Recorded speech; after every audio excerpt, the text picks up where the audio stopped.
أشهد أن لا إله إلا الله وحده لا شريك له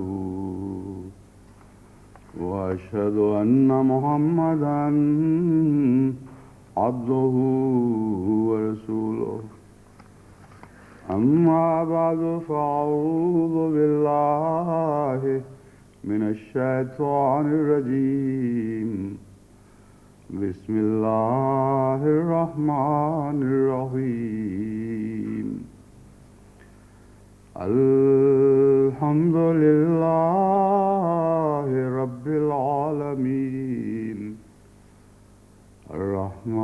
الرحمن الرحيم مالك يوم الدين إياك نعبد وإياك نستعين اهدنا الصراط المستقيم صراط الذين أنعمت عليهم غير المغضوب عليهم ولا الضالين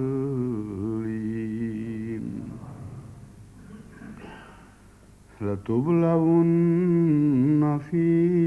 أموالكم وأنفسكم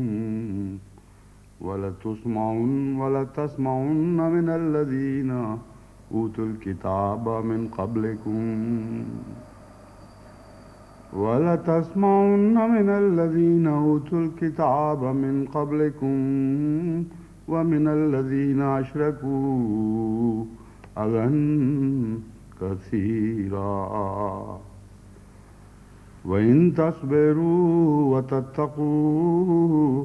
فإن ذلك من عزم الأمور. آل عمران آیت 187. پاکستان سے جو اطلاعیں مسلسل موصول ہو رہی ہیں ان سے معلوم ہوتا ہے کہ جماعت احمدیہ کے دشمنوں نے اپنی ایذاء رسانی کی مہم بہت زیادہ تیز کر دی ہے،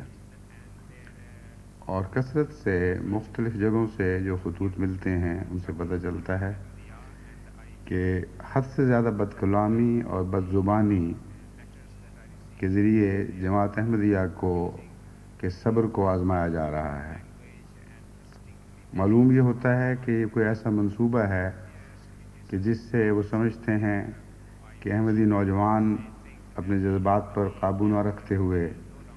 کوئی ایسی جوابی کارروائی کرنے پر مجبور ہو جائیں گے کہ ان کو یہ بہانہ ہاتھ آ جائے کہ گویا تشدد میں احمدیوں نے پہل کی ہے. اس کے بہت سے ایسے پہلو ہیں جن کو جماعت احمدیہ کو خصوصاً پاکستان میں پیش نظر رکھنا چاہیے. حضرت اقدس مسیح موعود علیہ السلام کے زمانے میں جب اس قسم کے حالات پیدا ہوئے تو آپ نے نصیحت فرماتے ہوئے اس طرف بھی توجہ دلائی کہ دیکھو تمہاری بے صبری سے کہیں باقی قوم کسی مصیبت میں گرفتار نہ ہو جائے، اس لیے تمہارا انفرادی صبر دراصل ساری قوم کی نمائندگی میں صبر ہے، اور اس پہلو سے صبر کی اہمیت بہت زیادہ بڑھ جاتی ہے. بعض مقامات پر جماعت کے حالات نسبتاً طاقت کے ہیں، اور وہاں خدا تعالیٰ کے فضل سے ایسے غیور اور طاقتور احمدی نوجوان موجود ہیں کہ جب چاہیں وہ اپنے جذبات کو غالب آنے دیں تو یہ فیصلہ کر لیں کہ اب اس کے بعد ہم مزید حضرت مسیح موعود علیہ السلام کی حد تک برداشت نہیں کریں گے. ان کے اختیار میں ہے اور ان کا ان علاقوں میں روب بھی ہے، جب چاہیں وہ اپنے ذاتی بدلے اپنے مختصر دائرے میں لے سکتے ہیں. لیکن حضرت مسیح موعود علیہ السلام نے غالباً اسی بات کو پیش نظر، اسی امکان کو پیش نظر یا احتمال کو پیش نظر رکھتے ہوئے یہ نصیحت فرمائی کہ جب بھی تم اپنے جذبات سے مغلوب ہو تو تمہیں یاد رکھنا چاہیے کہ تمہارے اور بھی بھائی بہن اور قوم کے دوسرے ایسے افراد ہیں جو کمزور ہیں اور ان کی ذمہ داری تم پر عائد ہوگی. اس لیے جہاں تک صبر کا تعلق ہے جماعت احمدیہ کو پہلے سے بڑھ کر صبر کا دامن تھام لینا چاہیے، اور جس طرح قرآن کریم میں ذکر ملتا ہے کہ مومن جب ہدایت پاتے ہیں تو ایک مضبوط کڑے پر ہاتھ ڈال لیتے ہیں جس کے لیے ٹوٹنا مقدر نہیں. بس صبر کے ساتھ بھی ایسا ہی تعلق قائم کریں، اور کسی قیمت پر اور کسی بدخلقی کے حد سے بڑھنے کے نتیجے میں بھی آپ اپنے صبر کو زخمی نہ ہونے دیں. دوسرا پہلو یہ ہے کہ بعض جگہ جماعت کے نوجوان بے چینی کا اظہار کرتے ہیں اور کہتے ہیں اتنی دیر ہو گئی، یہ لوگ بدکلامی میں حد سے بڑھتے چلے جا رہے ہیں اور ظلم پر ظلم توڑتے ہیں، اور پھر اس کے علاوہ حضرت مسیح موعود علیہ السلام کی گستاخیاں کرتے ہیں اور یہ اعلان کرتے ہیں کہ دیکھو ہم سچے ہیں، ہم نے سب کچھ کر لیا جو تمہارے خلاف کیا جا سکتا ہے اور تمہاری مدد کو تمہارا کوئی خدا نہیں آیا. یہ دلیل دے کر وہ اور زیادہ ان کے دلوں پر چرکے لگاتے ہیں. یہ اللہ تعالیٰ کا فضل ہے کہ جماعت احمدیہ پاکستان کو غیر معمولی استقامت عطا فرمائی گئی ہے، اور مذہب کی تاریخ میں کم ایسے واقعات ملتے ہیں جہاں اس طرح وسیع پھیلے ہوئے علاقے میں لکھوکھا خدا کے بندوں کو اس قدر مستقل مزاجی کے ساتھ صبر اور استقامت کی توفیق ملی ہو. یہ خدا کا غیر معمولی فضل ہے، لیکن اس کے باوجود کچھ کمزور طبیعتیں ہوتی ہیں، کچھ ایسے مزاج ہوتے ہیں جو وساوس کا شکار ہو جایا کرتے ہیں. بس ایسے ہی بعض لوگ مجھے خطوں میں یہ باتیں لکھتے ہیں کہ ہم کیا کریں اور اس کا کیا جواب دیں. ہمارا دل شدید بے چین ہے، کیونکہ یہ لوگ ایک تو ظلم کرتے ہیں، اس کے اوپر پھر ایسی باتیں کرتے ہیں. بعض کہتے ہیں کہ یہ ہم مباہلہ جیت گئے ہیں، دیکھ لو، کیونکہ ہم گند بک رہے ہیں اور اس کے مقابل پر خدا تعالیٰ ہمیں کوئی سزا نہیں دے رہا. اس کا اصل جواب تو اس تاریخ میں مضمر ہے جو قرآن کریم نے ہمارے لیے محفوظ فرمائی ہے، اور بکثرت گزشتہ انبیاء کی تاریخ کو دہراتے ہوئے خدا تعالیٰ بار بار ان ایسی قوموں کے حالات کو ہمارے سامنے پیش کرتا ہے جنہوں نے بعین ہی یہی رویہ اختیار کیا جو آج جماعت احمدیہ کی مخالف اختیار کر رہے ہیں. اور اسی قسم کے انہوں نے بلند بانگ دعوی بھی کیے کہ ہم دیکھ لو خدا کی غیرت کو للکار رہے ہیں، تم پر ظلم توڑتے چلے جا رہے ہیں، اور اس کے باوجود تم مغلوب ہو اور ہم غالب ہیں. اس قسم کی تاریخ قرآن کریم نے آدم سے لے کر حضرت صلی اللہ علیہ وآلہ وسلم کے زمانے تک کے واقعات کی محفوظ فرمائی اور مومنوں کو بارہا اس کی طرف متوجہ کیا. اس تاریخ میں جو بنیادی طور پر سبق دیا گیا ہے وہ تو صبر ہی کا ہے، لیکن اس کے علاوہ خدا تعالیٰ کی طرز عمل اور خدا تعالیٰ کی سنت پر بھی روشنی ڈالی گئی ہے. اس دور میں اسے سمجھنا بہت ہی ضروری ہے، ورنہ ہو سکتا ہے کہ دماغ بہک جائیں اور غلط نتیجے پیدا کریں. جس آیت کی میں نے تلاوت کی ہے یہ آل عمران کی 187 آیت ہے. اس میں مومنوں کو متنبہ کرتے ہوئے فرمایا گیا لَتُبْلَوُنَّ فِي أَمْوَالِكُمْ وَأَنفُسِكُمْ، تم ضرور آزمائے جاؤ گے اپنے مالوں کے نقصان کے ذریعے بھی اور جانوں کے نقصان کے ذریعے بھی. اور صرف اسی پر دشمن بس نہیں کرے گا، تمہارے مال لوٹے گا، تمہارے اموال کو جلائے گا یا نقصان پہنچائے گا، اور تمہاری جانیں تلف کرے گا. اور اس کے بعد وَلَتَسْمَعُنَّ مِنَ الَّذِينَ أُوتُوا الْكِتَابَ مِنْ قَبْلِكُمْ وَمِنَ الَّذِينَ أَشْرَكُوا أَذًى كَثِيرًا، ضرور تمہیں بڑی شدت کے ساتھ ان لوگوں کی طرف سے جنہیں تم سے پہلے کتاب دی گئی اور ان لوگوں کی طرف سے جو در حقیقت مشرک ہو چکے ہیں، شدید تکلیفیں پہنچائی جائیں گی زبان کے ذریعے، کیونکہ تسمعون کا مطلب ہے تم سنو گے ان سے تکلیفیں، تم ان کی طرف سے نہایت تکلیف دے اور دل آزار باتیں سنو گے. وَإِن تَصْبِرُوا وَتَتَّقُوا فَإِنَّ ذَلِكَ مِنْ عَزْمِ الْأُمُورِ، ہماری نصیحت یہ ہے کہ اگر تم صبر کرو اور تقوی اختیار کرو تو یقیناً یاد رکھو کہ یہ بہت ہی عظیم خوش نصیبیوں میں سے خوش نصیبی ہے. یہاں امور سے متعلق، امور کا معنی یہاں باتیں نہیں بلکہ غیر معمولی نصیب ہے. تو یہ بات ہر ایک کے مقدر میں نہیں، یہ غیر معمولی عظیم مقدر رکھنے والے لوگوں کو توفیق ملتی ہے کہ وہ پہلے اپنے اموال لٹائیں، پھر جانوں کا نقصان دیکھیں، پھر اس کے اوپر ان شیخی بگاڑنے والے بدتمیز لوگوں سے نہایت ہی دل آزار باتیں سنیں اور اس کے باوجود صبر کریں. اس آیت کی طرف خصوصیت سے میری توجہ اس لیے مبذول ہوئی ہے کہ آج ہی چک سکندر کے ایک مظلوم کی طرف سے مجھے خط ملا جس میں یہی باتیں بیان ہوئی تھی، اور اس نے لکھا کہ ہمارے سامنے ہمارے اموال لوٹے گئے، ہمارے گھر جلائے گئے، ہمارے مویشی ہلاک کیے گئے اور ہماری جانیں تلف کی گئیں. اور اس کے بعد اب مسلسل وہاں اتنا گند اچھالا جا رہا ہے اور حضرت مسیح موعود علیہ الصلوۃ والسلام کے خلاف اتنی گستاخی کی جا رہی ہے کہ دل پھٹتا ہے اور طبیعت میں حوصلہ نہیں رہتا، ہمت نہیں رہتی کہ ان باتوں کو برداشت کر سکے. اور اس ضمن میں انہوں نے کہا کہ لکھا کہ جب سے نبوت کی تاریخ کا ہمیں علم ہے، اس سے پہلے کبھی کسی قوم کے ساتھ ایسی زیادتی نہیں کی گئی، اور اس سے پہلے کبھی انبیاء کی ایسی بے عزتی اور گستاخی نہیں کی گئی۔ اس کا جواب یہ ہے کہ در حقیقت انسان اپنے محدود دائرے میں رہتے ہوئے اپنی دنیا کو باقی سب دنیا پر غالب سمجھ لیا کرتا ہے، اپنی کائنات کو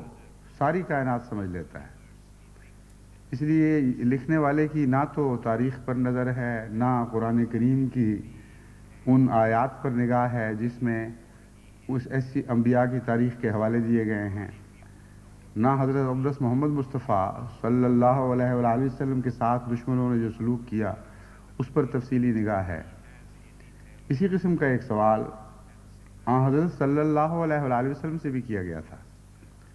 مکہ کے 13 سال جو انتہائی اذیت کے سال تھے، اور قوم نے گستاخی کی حد کر دی تھی اور تمام حدیں پھلانگ گئی تھی در حقیقت، ایسے موقع پر حضرت رسول اکرم صلی اللہ علیہ وآلہ وسلم کے ایک صحابی جو بڑے غیور تھے اور اسلام لانے سے پہلے بے حد معزز تھے،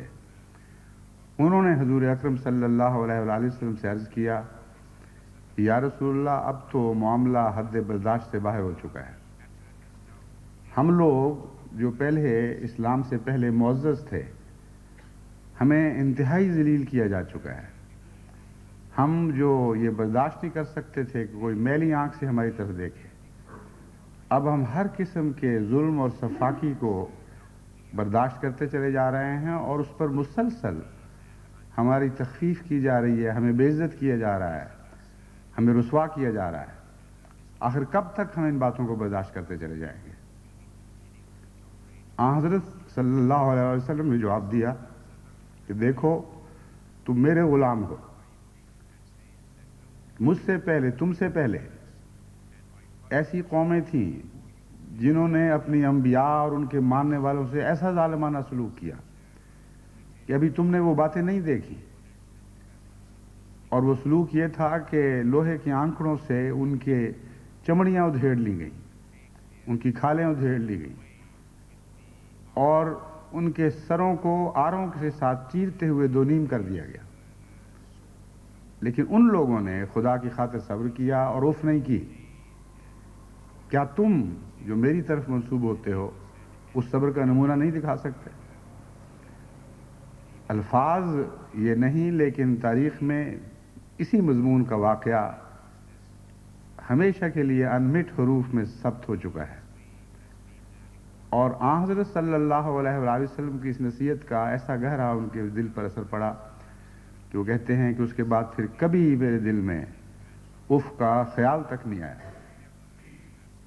بس ہم بھی تو حضرت اقدس محمد مصطفیٰ صلی اللہ علیہ وآلہ وسلم کی غلامی ہی میں سے اس دردناک دور میں سے گزر رہے ہیں، ہمیں بھی وہی نمونہ دکھانا چاہیے جو محمد مصطفیٰ صلی اللہ علیہ وآلہ وسلم کے غلاموں کو زیبا ہے، جو زیب دیتا ہے ان کو جو محمد رسول اللہ علیہ وسلم کے غلام کہلانے کی خاطر یہ سارے دکھ برداشت کر رہا ہے۔ بس قرآن کریم تو فرماتا ہے کہ تم سے پہلے بھی ایسا ہوا ہے اور تم سے بھی ایسا ہی ہوگا۔ وہ لوگ جن کو تم سے پہلے کتاب دی گئی وہ لازماً تمہیں دکھ پہنچائیں گے اور کسی بات پر ٹھہریں گے نہیں، ہر ظلم کے بعد ایک اور ظلم کی راہ تلاش کرتے چلے جائیں گے۔ اس ضمن میں حضرت اقدس محمد مصطفیٰ صلی اللہ علیہ وآلہ وسلم سے جو سلوک مکے کی گلیوں میں ہوا کرتا تھا اس کا ذکر کرتے ہوئے سورہ الانبیاء کی 37ویں آیت میں اللہ تعالیٰ فرماتا ہے، وَإِذَا رَآكَ الَّذِينَ كَفَرُوا إِن يَتَّخِذُونَكَ إِلَّا هُزُوًا أَهَٰذَا الَّذِي يَذْكُرُ آلِهَتَكُمْ وَهُمْ بِذِكْرِ الرَّحْمَٰنِ هُمْ كَافِرُونَ۔ کہ اے محمد صلی اللہ علیہ وسلم، جب یہ لوگ تجھے دیکھتے ہیں جن لوگوں نے کفر کیا ہے تو سوائے اس کے کہ تجھ سے ٹھٹھا کریں اور تجھے مذاق کا نشانہ بنائیں اور کچھ نہیں کرتے۔ أَهَٰذَا الَّذِي يَذْكُرُ آلِهَتَكُمْ، یہ وہ شخص ہے، دیکھو ذرا اس کی حالت تو دیکھو، یہ باتیں کرتا ہے تمہارے معبودوں کے متعلق. کیسا تحقیر کا جملہ ہے، کس قدر شدت کے ساتھ تذلیل کی جا رہی ہے. اور اظہار آقا کے مضمون سے بات ظاہر ہوتی ہے کہ روزمرہ کا یہ دستور تھا. حضرت اقدس محمد مصطفیٰ صلی اللہ علیہ وآلہ وسلم مکے کی جس گلی سے گزرتے تھے آپ سے یہی سلوک ہوا کرتا تھا، اور 13 سال تک مسلسل یہ سلوک ہوتا رہا ہے. آپ نے تو اف نہیں کی، آپ نے تو خدا سے شکوہ نہیں کیا. خدا نے اس تذلیل کو دیکھتے ہوئے ان لوگوں پر تو بجلی نہیں گرائی جو حضرت اقدس محمد مصطفیٰ صلی اللہ علیہ وسلم پر بجلیاں گرایا کرتے تھے، جن کی خاطر کائنات کو پیدا کیا گیا تھا. اس لیے آج اس سے مختلف سلوک خدا کا آپ نہیں دیکھیں گے. وہ سلوک ہوگا جو اس سے پہلے خدا قوموں سے کرتا چلا آیا ہے. اور اگر آپ کی آنکھیں کھلی ہوں تو آپ وہ سلوک دیکھ سکتے ہیں کہ ہو رہا ہے اور ہوتا چلا جائے گا، یہاں تک کہ قوم کی آنکھیں کھلیں یا یہ قوم زندہ رہنے کے لائق نہ سمجھی جائے، زندہ رکھنے کے لائق نہ سمجھی جائے. پھر قرآن کریم ایک عمومی مضمون بیان کرتے ہوئے فرماتا ہے وَمَا يَأْتِيهِم مِّن رَّسُولٍ إِلَّا كَانُوا بِهِ يَسْتَهْزِئُونَ كَذَلِكَ نَسْلُكُهُ فِي قُلُوبِ الْمُجْرِمِينَ. کہ ان کے پاس کبھی کوئی رسول نہیں آیا یا نہیں آتا، إِلَّا كَانُوا بِهِ يَسْتَهْزِئُونَ، مگر یہ بدبخت ہمیشہ اس سے تمسخر کیا کرتے ہیں. بس حضرت مسیح موعود علیہ السلام کے ساتھ اگر تمسخر کرتے ہیں تو خدا کے ہر پاک بندے کے ساتھ یہی سلوک کیا گیا ہے. اور یہ آپ کی صداقت کی نشانی ہے، نہ کہ جھوٹا ہونے کی نشانی. وہ لوگ جو گند اچھالنے والے ہیں وہ ان لوگوں سے جا ملتے ہیں جو تاریخ میں انبیاء کے مقابل پر کھڑے ہوئے دکھائی دیتے ہیں، اس گروہ میں جا کے شامل ہو جاتے ہیں. اور انبیاء کا گروہ ہمیشہ آپ کو وہی دکھائی دے گا جو مظلوم ہے، جس کے خلاف زبانیں دراز کی جا رہی ہیں، گند اچھالے جا رہے ہیں، ہر قسم کی بکواس کی جا رہی ہے، ہر قسم کی ذلت و رسوائی ان پر ٹھوسی جا رہی ہے. اور یہ ایک طرفہ یہ مضمون چلتا چلا جاتا ہے اور یوں معلوم ہوتا ہے کہ جیسے خدا اپنے انبیاء کی غیرت کے معاملے میں بحث ہو چکا ہے. لیکن خدا بحث نہیں ہوا کرتا. خدا کا جواب ہمیشہ بالآخر ان لوگوں پر غالب آیا کرتا ہے، اور یہ قومیں خود ہمیشہ کے لیے تاریخ میں تمسخر کا نشانہ بن جایا کرتی ہیں. ایسے لوگوں کے متعلق قرآن کریم فرماتا ہے کہ قیامت کے دن ان کے ساتھ جو معاملہ ہوگا اس میں ان کی بازی الٹا دی جائے گی. اس وقت مومن ان کو اس طرح دیکھیں گے جس طرح دنیا میں یہ مومنوں کو دیکھا کرتے تھے. اور فرمایا دنیا میں ان کا کیا حال تھا، ان الذین اجرموا کانوا من الذین آمنوا یضحکون.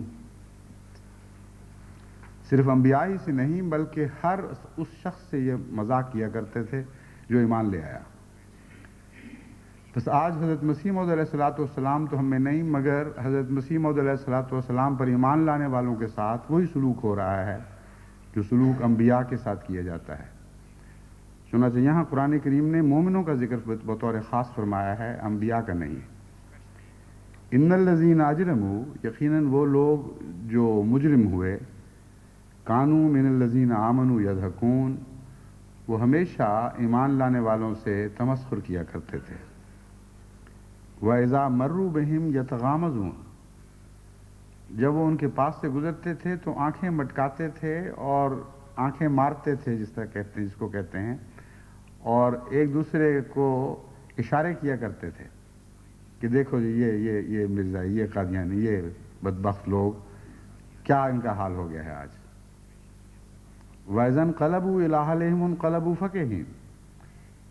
اور جب وہ گھروں میں لوٹتے تھے تو گھر میں لوٹ کے یہ باتیں کیا کرتے تھے، بڑی بڑی باتیں کرتے تھے، بڑے بڑے مذاق اڑاتے تھے کہ آج ہم نے دیکھا ہے رستے میں چلتا ہوا ایک شخص اس طرح مفلوق الحال، بے بس، بے یار و مددگار، اور ہم اس کے اوپر باتیں بناتے رہے اور اس کو کوئی اختیار نہیں تھا کہ وہ جواباً ہمارے متعلق کوئی زبان کھول سکتا. وَإِذَا رَأَوْهُمْ قَالُوا إِنَّ هَٰؤُلَاءِ لَضَالُّونَ، اور یہ باتیں کر کے ان باتوں کو اپنی صداقت کا نشان بتاتے ہیں، اور یہ بتایا کرتے تھے کہ دیکھ لو ہم نے یہ سب کچھ کیا، ہم سچے اور یہ جھوٹے نکلے۔ یہ گمراہ لوگ ہیں جن کے خلاف ہم یہ زیادتیاں کر رہے ہیں اور ان کی کچھ پیش نہیں جا رہی۔ آج پاکستان میں یہی صداقت کا نشان یہ لوگ آج پیش کر رہے ہیں، جو کل ان کے کذب اور ذلت کا نشان بن کے قیامت کے دن ان کے سامنے پیش کیا جائے گا۔ لیکن قیامت کس نے دیکھی ہے؟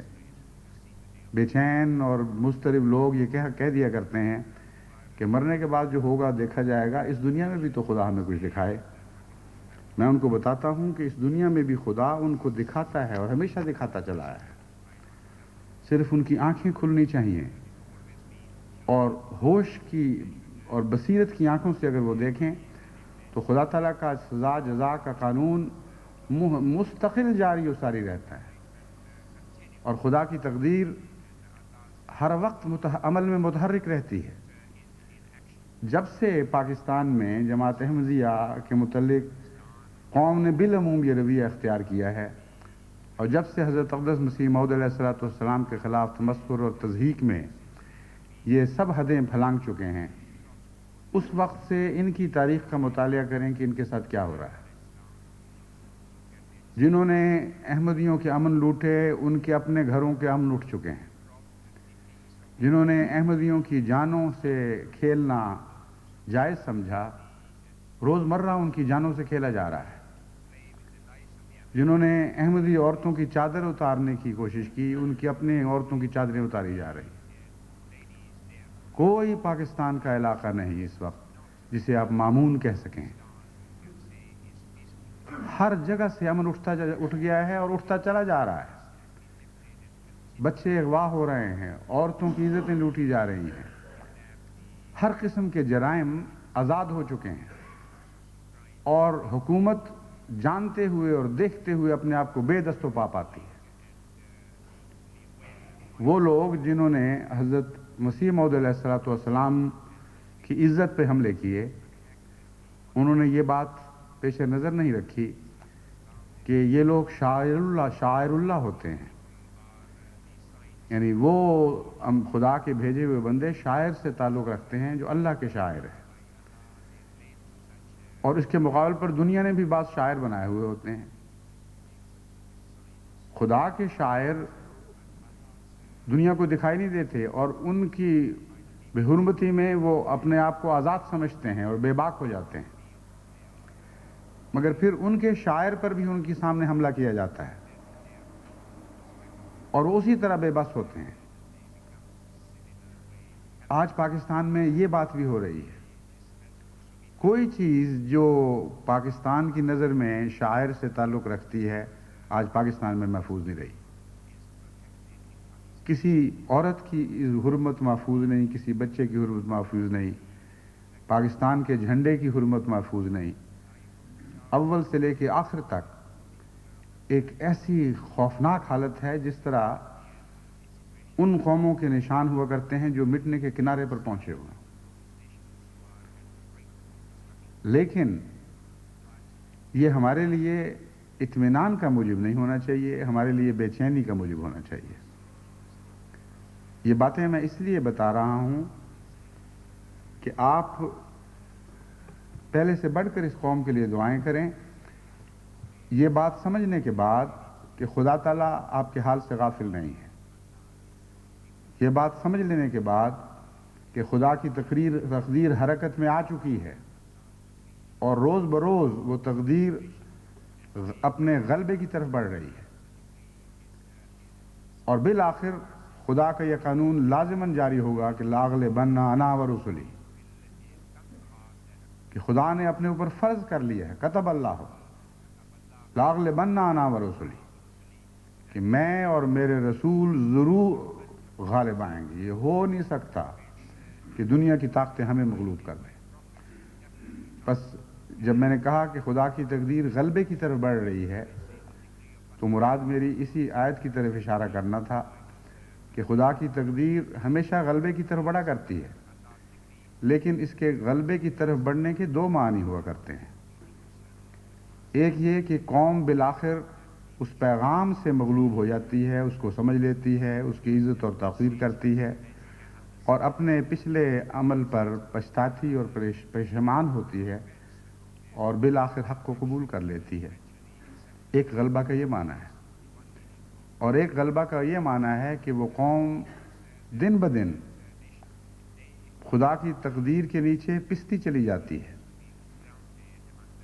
اور اس دوران اگر پھر بھی وہ عقل اور ہوش کے ناخن نہ لے تو صفحہ ہستی سے مٹا دی جاتی ہے۔ ان دو غلبوں کے سوا مذہب کی تاریخ میں ہمیں اور کوئی شکل دکھائی نہیں دیتی۔ تمام انبیاء گزشتہ کی تاریخ کا مطالعہ کر لیں تو انہوں میں سے ایک بات ضرور ہو کر رہی ہے، یا ان قوموں کے تکبر مٹ گئے اور انہوں نے عاجزانہ طور پر اپنے آپ کو خدا کے حضور پیش کر دیا، یا ان قوموں کے وجود صفحہ ہستی سے مٹا دیے گئے، اور پھر ان کا نام و نشان صرف تاریخ کے صفحات میں ملتا ہے، اور وہ بھی حسرت کے ساتھ۔ جیسا کہ قرآن کریم میں فرمایا، یا حسرتاً علی العباد، دیکھو ان بندوں پر کیسی حسرت ہے۔ اگر وہ قومیں غالب آتی تو وہاں حسرت کا مضمون اطلاق نہیں پا سکتا تھا۔ مراد یہ ہے کہ یہ استہزاء کرنے والے ہمیشہ مغلوب ہوئے ہیں، اس لیے یا تو پھر بعد میں دیر میں آتے ہیں اور شرمندہ ہوتے ہیں اور پچھتاتے ہیں اور روتے ہیں اور گریہ ازاری کرتے ہیں اور استغفار سے کام لیتے ہیں، اور یا پھر خود ان کی عظمتیں مٹا دی جاتی ہیں۔ بس ہمیں یہ دعا کرنی چاہیے کہ خدا ہمیں وہ نشان دکھائے جو دلوں کے غلبے کا نشان ہے، اور ہماری اس قوم کو ایمان لانے والوں میں شامل کرے۔ حضرت مسیح موعود علیہ السلام نے اسی زمانے کے متعلق غالباً، میرا تو یہی یقین ہے کہ اسی زمانے کے متعلق فرمایا ہے، خدا کرے کہ یہ بات ہم اپنی آنکھوں سے پوری ہوتی دیکھ لیں۔ امروز قوم من نشناسد مقام من، روزی بگریہ یاد کن از وقت خوشترم، کہ اس میری قوم نے آج میرے مقام کو نہیں پہچانا اور ظلم اور تعدی میں حد سے بڑھ چکی ہے، لیکن ایک دن آنے والا ہے کہ میرے خوشتر وقت کو حسرت سے یاد کیا کریں گے کہ کاش ہم اس زمانے میں ہوتے۔ بس خدا کرے کہ یہ دوسرا وقت ہم اپنی آنکھوں سے آتا ہوا دیکھ لیں، اور اس قوم پر خدا کی تقدیر اپنے فضل کے ساتھ غالب آئے، اپنی رحمتوں کے ساتھ غالب آئے، ہدایت ان پر غلبہ پالے، اور ان کے دلوں کی سب کجیاں دور ہو جائیں، اور وہ تقدیر ہم اپنی آنکھوں سے پوری ہوتی نہ دیکھیں، یعنی خدا فضل فرمائے اور ہمیں اس دکھ سے بچائے کہ اس قوم کو خدا کی تقدیر کی چکی کی نیساد کے اندر پستے ہوئے دیکھیں اور پارا پارا ہوتے ہوئے دیکھیں، یہاں تک کہ صفحہ ہستی سے ان کا نشان مٹا دیا جائے۔ اس وقت قوم کی جو حرکتیں ہیں وہ اسی طرف جا رہی ہیں، اور شدید بے چینی کے ساتھ دعا کی ضرورت ہے۔ بار بار کی نصیحتوں کے باوجود یہ لوگ باز نہیں آئے اور پشیمان نہیں ہوئے، لیکن اس کے باوجود جہاں تک میں نے جائزہ لیا ہے،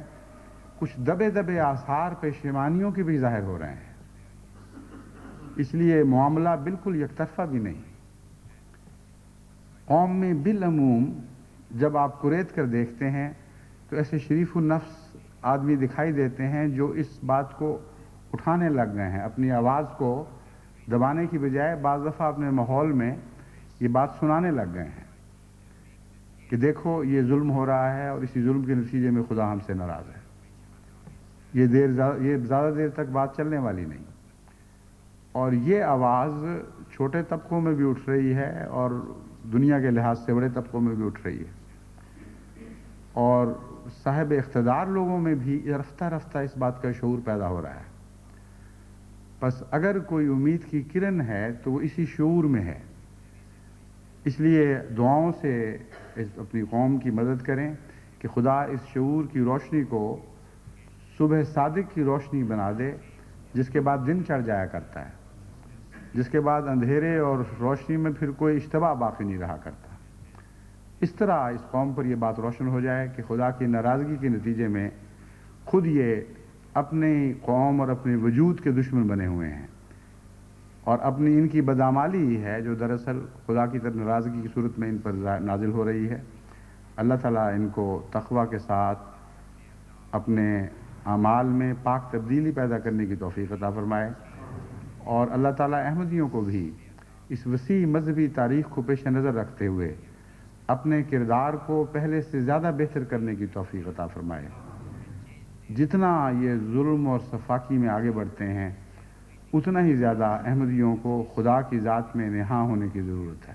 یہی ایک علاج ہے، اس کے سوا اور کوئی علاج نہیں ہے۔ صبر کا دامن ہاتھ سے نہ چھوڑیں، اور جتنا یہ گند اچھالتے ہیں اتنا ہی آپ خدا والے بننے کی کوشش کریں، خدا کی صفات اپنے اندر جاری کرنے کی کوشش کریں۔ حضرت مسیح موعود علیہ الصلوۃ والسلام نے ہمیشہ کے لیے یہ گر ہمیں سکھا دیا ہے کہ عدو جب بڑھ گیا شور و فغاں میں، نہاں ہم ہو گئے یار نہاں میں۔ ہم اپنے یار نہانی میں جو دل میں بسا کرتا تھا، پہلے تو وہ ہمارے اندر چھپا ہوا تھا، پھر ایک ایسا وقت آیا کہ جب دشمن نے شور و شرابہ کیا تو ہم اپنے یار میں چھپ گئے اور اس کے اندر غائب اور پنہاں ہو گئے۔ بس دنیا کے شور و غوغا سے گھبرا کر اگر آپ نے دوڑنا ہے تو خدا کی طرف دوڑیں، اگر چھپنا ہے تو خدا کے وجود میں چھپ جائیں۔ اور جو لوگ خدا کے وجود میں چھپ جایا کرتے ہیں ان کو دنیا کی کوئی طاقت مٹا نہیں سکتی، وہ لازماً غالب آیا کرتے ہیں۔ اللہ تعالیٰ سب احمدیوں کو تقوی اور نیکی اور طہارت اور نیک اعمال اور خدا کی محبت میں پہلے سے بہت زیادہ بڑھا دے۔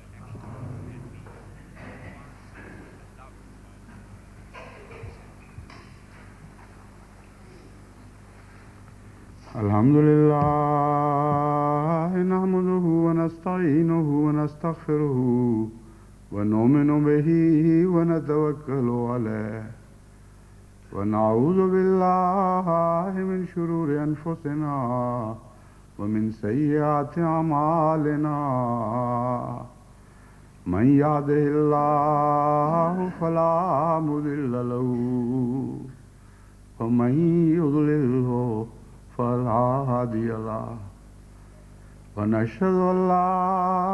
اله الا الله وحده لا شريك له ونشهد ان محمدا عبده ورسوله عباد الله رحمكم الله ان الله يأمر بالعدل والإحسان وإيتاء ذي القربى وينهى عن الفحشاء والمنكر والبغي يعظكم لعلكم تذكرون اذكروا الله يذكركم وادعوه يستجب لكم ولذكر الله أكبر